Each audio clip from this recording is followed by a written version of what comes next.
ચેટીચંદના પર્વ નિમિત્તે વારસા વિસ્તારમાં આવેલા ઝૂલેલાલ મંદિર ખાતે સિંધી સમાજના લોકોએ ઝૂલેલાલ ભગવાનના દર્શન કરી ધન્યતા અનુભવી હતી। સિંધી સમુદાયના ઈષ્ટદેવ એટલે ઝૂલેલાલ ભગવાન। આજે ઝૂલેલાલ ભગવાનનો જન્મદિવસ હોવાથી વિવિધ જગ્યાએ ભક્તિમય કાર્યક્રમો યોજાવાના છે। ત્યારે વડોદરા શહેરના વારસા વિસ્તારમાં આવેલા મંદિર ખાતે સિંધી સમાજના લોકો સવારથી જ મંદિરે દર્શન કરવા માટે ઉમટી પડ્યા હતા। વારસા વિસ્તારમાં આવેલા ઝૂલેલાલ મંદિરમાં પૂજન અર્ચન અને દર્શન કરવા બહોળી સંખ્યામાં અબાલ વૃદ્ધો શ્રદ્ધાળુઓ ઉમટી પડ્યા હતા। સાંજના વિશાળ શોભાયાત્રા યોજાઈ હતી, જે વાજતે ગાજતે શહેરના મુખ્ય માર્ગ ઉપર આયોલાલ ઝૂલેલાલના જયઘોષ સાથે નીકળી હતી। આ સાથે દિવસ દરમિયાન શહેરની સિંધી વસાહતોમાં ઠેર ઠેર પ્રસાદી અને ઠંડા પીણાનું વિતરણ કરાયું હતું। સિંધી સમાજે પરસ્પર નૂતન વર્ષાની શુભેચ્છા આપી હતી।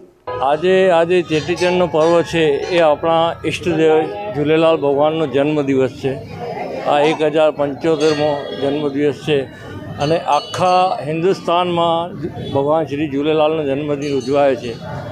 એમાં આપણે વડોદરામાં વારસા પૈકી જે જૂનામાં જૂનું મંદિર છે અને વધારેમાં વધારે સિંધી કમ્યુનિટી અહીંયા છે, એટલે અહીંયા બહુ ધામધૂમથી મનાવીએ છીએ।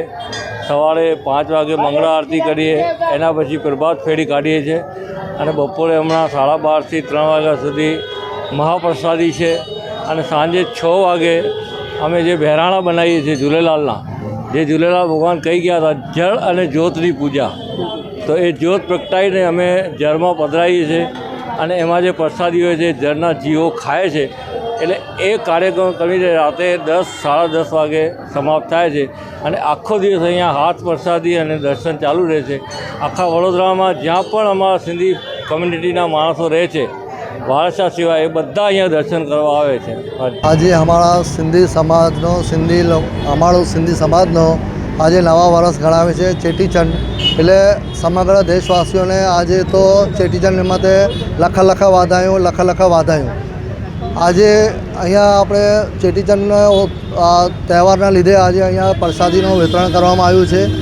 કોઠી ઉપર મનમોહન વડાપાવ અને મનમોહન સમોસાના તરફથી આજે અહીંયા પ્રસાદીનું વિતરણ, શરબત છે, શીરો છે, એ વિતરણ કરવામાં આવશે અહીંયા।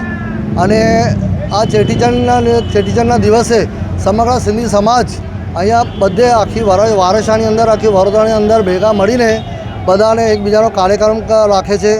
અને કાલે પણ જે કાર્યક્રમ હતો પ્રેમ પ્રકાશ ધરમતીર્થ સ્થાનમાં, તે ઓછામાં ઓછા 25,000 થી 27,000 પબ્લિક હતી અને રાત્રે 1 થી 1.5 વાગ્યા સુધી ભંડારોનું આયોજન કરવામાં આવ્યું હતું। 1 થી 1.5 વાગ્યા સુધી ભંડારો ચાલતો હતો અને આ વખતે જરા અમારા જે સિંધી સમાજ એકદમ મળી કરીને એકબીજાને આ પ્રોગ્રામ રચ્યું છે અને પ્રોગ્રામ કરવામાં આવ્યા છે અને વડોદરાની અંદર ઠેર ઠેર આ પ્રોગ્રામ કરવામાં આવ્યા છે।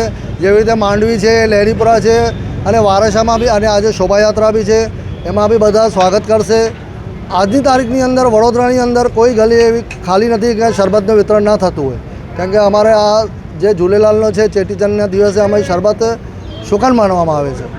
શોભાયાત્રા ક્યાંથી ક્યાં જશે? શોભાયાત્રા આજે વારસામાં નીકળશે, વારસા પૂરી વારસામાં જ ફરશે।